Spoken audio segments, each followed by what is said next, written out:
सुन रहे हैं रेडियो सबरंग।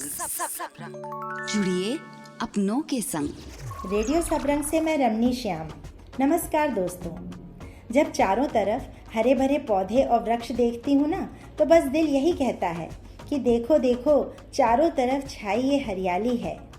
करिश्मा है ये कुदरत का, हम इनको नष्ट करते हैं और ये करती हमारी रखवाली हैं। प्रकृति का ये संदेश देते हुए मैं आपको याद दिलाना चाहूँगी कि पर्यावरण के प्रत्येक कण का उपयोग हम सभी स्वयं को स्वस्थ व जीवित रखने के लिए करते हैं। पर्यावरण को संरक्षित और सुरक्षित रखने से संबंधित जानकारी लेने के लिए आज रेडियो सबरंग ने मुलाकात की जानी मानी एनवायरमेंटलिस्ट दीपाली सिन्हा जी से। नमस्कार दीपाली जी, पर्यावरण दिवस के अवसर पर हमारे इस प्रोग्राम में आपका हार्दिक अभिनंदन। दीपाली जी, आप पर्यावरण की सुरक्षा के लिए, इसे बचाने के मुहिम में सालों से जुड़ी हुई हैं।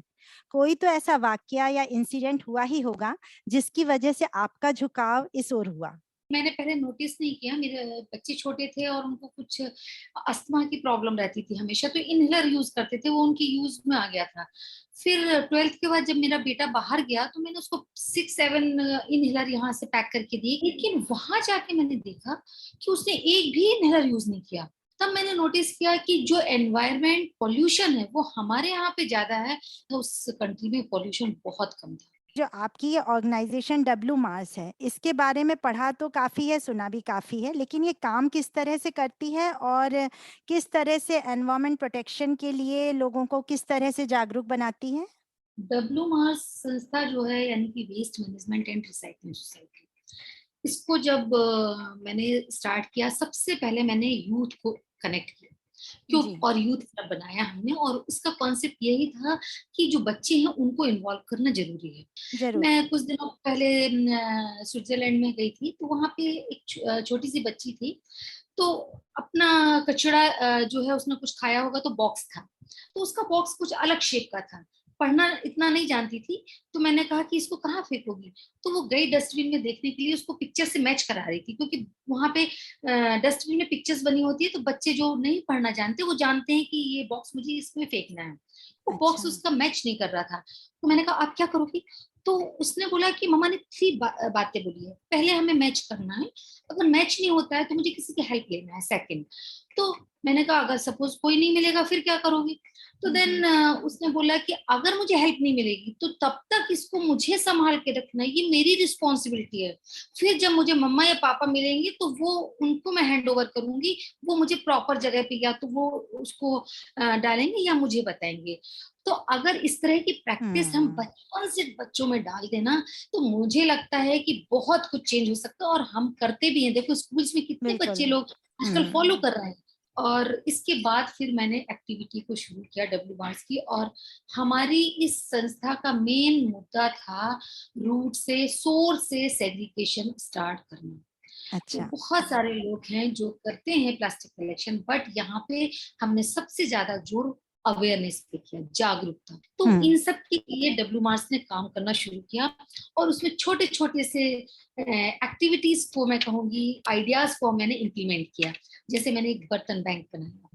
बर्तन बैंक बनाने का मेरा कॉन्सेप्ट यही था कि जो डिस्पोजेबल प्लेट्स या ग्लासेस हैं उन्हें किसी तरह खत्म करना, क्योंकि वो बहुत हार्मफुल हैं। एक सोसाइटी में आप बर्तन बैंक बना लें, और कभी किसी के यहाँ पार्टी है तो वहां से हम बर्तन उनको आराम से इशू कर सकते हैं।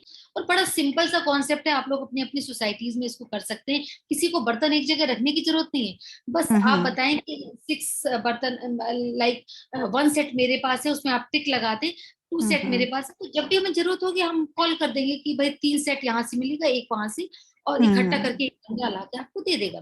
तो कुछ भी चीज कहीं स्टोर भी करने, तो इस तरह की बर्तन बैंक को हमने क्रिएट किया। उसके अलावा मैंने बच्चों को थोड़ा इंकरेज करने के लिए प्लास्टिक न्यूट्रल सिटीजन प्रोग्राम भी किया, जिसमें जब वो 15 केजी प्लास्टिक को इकट्ठा करते हैं, हम उनको एक अवार्ड देते हैं, एक सर्टिफिकेट देते हैं कि ये प्लास्टिक न्यूट्रल सिटीजन है जिन्होंने अपना कंट्रीब्यूशन किया। महिलाओं को इनकरेज कोई सिस्टम में लाने के लिए मैंने एक सस्टेनेबल किट्टी भी बनाए। ये जो सस्टेनेबल किट्टी है ये बहुत यूजफुल है और मुझे लगता है लोगों को इसको करना चाहिए। उसमें बहुत सारे आइडियाज वो अपने भी लगा सकते हैं। तो किट्टी में जो भी कलेक्शन होता था, लोग मिलते थे, तो उसका एक 10% या 5% जो है वो एनवायरमेंट के लिए रखते थे। जिसकी किट्टी निकलती थी वो उस प्रोजेक्ट का हेड होता था और उसकी फैमिली पूरा वो प्रोजेक्ट करती थी। हर अच्छा, मंथ एक प्रोजेक्ट होता था एनवायरमेंट को लेके। कभी अच्छा। कोई थैला बनवाता था, कभी कोई प्लांटेशन कराता था। आप तो खुद एक मिसाल ही हैं कि आपने अपने बेटे की शादी का समारोह इको फ्रेंडली या जिसे कहना चाहिए कि ग्रीन वेडिंग कॉन्सेप्ट पे किया। तो कुछ इसके बारे में बताइए ताकि और भी लोग मोटिवेट हो सकें। अगर हम छोटी छोटी बातों का ध्यान रखें तो हमारी शादी इको फ्रेंडली भी हो जाएगी और आप हर चीज वो कर सकते हैं जो आप नॉर्मल शादी में करते हैं। जी। तो मैंने इसके प्रयास के लिए, जैसे सजावट थी, उसमें भी हमने फूलों और पुरानी साड़ियों का यूज किया था। बहुत सारे जो टेलर थे उनसे मैंने छोटी छोटी स्ट्रिप्स ले ली थी, उनको तार में लगा के उससे डेकोरेशन किया। साथ में बैठने के लिए भी मैंने खटिया और गद्दों का इस्तेमाल किया। खाना पीना भी जो था वो हमने पत्तल में यूज किया, बुफे नहीं किया था क्योंकि मुझे लगा उसमें बहुत वेस्ट होता है। तो टेबल कुर्सी था और जगह जगह इंस्ट्रक्शन भी लिखे हुए थे कि कुछ भी आपको खाने में छोड़ना नहीं है। ड्रेसेस के मामले में भी हमारी जो दुल्हन थी कि हमें जरूरी नहीं कि शादी है तो करोड़ों के लहंगे खरीदना, लाखों के लहंगे खरीदना, क्यों? जब जरूरत नहीं है तो इतना क्यों वेस्ट करना? पैसे भी एक इम्पोर्टेंट वो है, बिल्कुल। उससे उन पैसे को हम कहीं और सोशल उसमें भी लगा सकते हैं। तो हमारी जो दुल्हन थी उसने अपनी मम्मी की जो उसकी माँ ने जो साड़ी शादी में पहनी थी उसी साड़ी को पहना था और ब्लाउजेस वगैरह उसके बहुत स्टाइलिश उसने बनाए। और इवन जैसे हम पैसे देते थे तो पैसे भी हमने पान के पत्ते में लपेट के अच्छा। सबको, क्योंकि क्यों हम कागज इतना वेस्ट करते, कितने लिफाफे में देते हैं भाई। और इसके साथ जैसे रिटर्न गिफ्ट भी देते हैं, उसमें जी, भी मैंने गांव के जो प्रोडक्ट थे और जी। जो यूज करने वाले प्रोडक्ट थे लाइक पापड़, अचार और ये गुड़, ये सारी चीजें, तो हुँ। ऐसे करके हमने एक डलिया में ये सारे प्रोडक्ट गांव के जो थे, और मिठाई के डब्बे की जगह हमने स्टील के डब्बे में। और मैं सभी को आज भी बोलूंगी कि आप जब मिठाई लेने जाते हैं तो प्लीज अपना स्टील का डब्बा कैरी करिए। हर बार एक गत्ते का डब्बा लाके उसको कचड़े में फेंकने से कोई मतलब नहीं है। क्या चीज़ ऐसी करें, कुछ सुझाव दीजिए कि जैसे हम लोग अपनी बॉडी का ध्यान रखते हैं, घर का ध्यान रखते हैं, वैसे ही अपने पर्यावरण का भी ध्यान रखें? आपको मैं एग्जाम्पल दूं, मैंने ओथ लिया है कि मैं सिंगल यूज प्लास्टिक को यूज नहीं करती, चाहे कुछ भी हो जाए। मेरे पर्स में एक छोटा सा ग्लास, एक छोटी सी प्लेट और एक छोटी सी स्पून हमेशा चलती है, और पानी की बोतल। मैं एक बहुत बड़ी पार्टी में जैसे गई थी, वहां पे जी। प्लास्टिक के ग्लास थे। मैं पानी नहीं पी सकती क्योंकि मैंने ओथ लिया है चाहे कुछ भी हो जाए। मैं अपना स्टील का ग्लास निकाला, मैंने पानी पिया। अच्छा। 4 लोगों ने मुझे कहा कि मैं सोच नहीं, मैं भी सोचता हूँ मुझे नहीं करना, बट क्या करूं, यहाँ तो वही सर्व हो रहा है। हुँ। बट आपको देख के मुझमें ये हिम्मत आ रही है कि नहीं, उसमें डरना क्या है या शर्माना क्या है। हमारे पास ग्लास है स्टील का, हम इसी से ही पिएंगे। और मैं अपने स्टील के ग्लास में ही पानी पीती हूँ, उसी में जो भी मैंगो शेक या वो बनाते हैं उसी में मैं ले लेती हूँ कि क्यों हम वेस्ट करें। तो आप सोच लेंगे ना तो आपको सब हो जाएगा। तो इस तरह से ना छोटे छोटे से एम बना ले कि अभी पहले मैं 3 मंथ इस पे फोकस करूंगी, फिर मैं हुँ। सेकंड केक खरीदती हूँ। हर बार केक की दुकान पे जाते हैं, चाकू भी लेके आते हैं और वो भी लेके आते हैं। कैंडल्स की क्या जरूरत है आपको बार बार हुँ। चाकू ले, आपके घर में चाकू है ना। अब हुँ। केक लेके आइए, उसके बॉक्स को संभाल के रखिए और उसको दुकान को वापस कर दीजिए कि नेक्स्ट टाइम आप किसी और को इसमें केक दे दीजिए।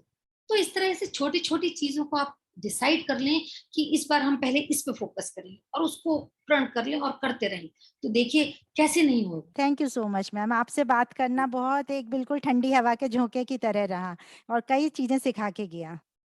Thank you so thank you much ma'am. Very much. और आपके चैनल के थ्रू मैं लोगों तक ये मैसेज पहुंचा तो रियली आप सबका बहुत बहुत शुक्रिया। आप लोग बहुत अच्छा काम कर रहे हैं। Thank you. Thank you so much ma'am. Thank you. दोस्तों, दीपाली जी से बात करके मैंने तो हमारे एनवायरनमेंट को बचाने के लिए बहुत कुछ सीखा है। उम्मीद है कि आप भी उनसे मिले टिप्स को अपनी लाइफ स्टाइल में ज़रूर शामिल करेंगे और एकजुट होकर स्वच्छ और स्वस्थ पर्यावरण को बनाए रखने के लिए अपना योगदान भी देंगे। धन्यवाद। आप सुन रहे थे रेडियो सबरंग। जुड़िए अपनों के संग।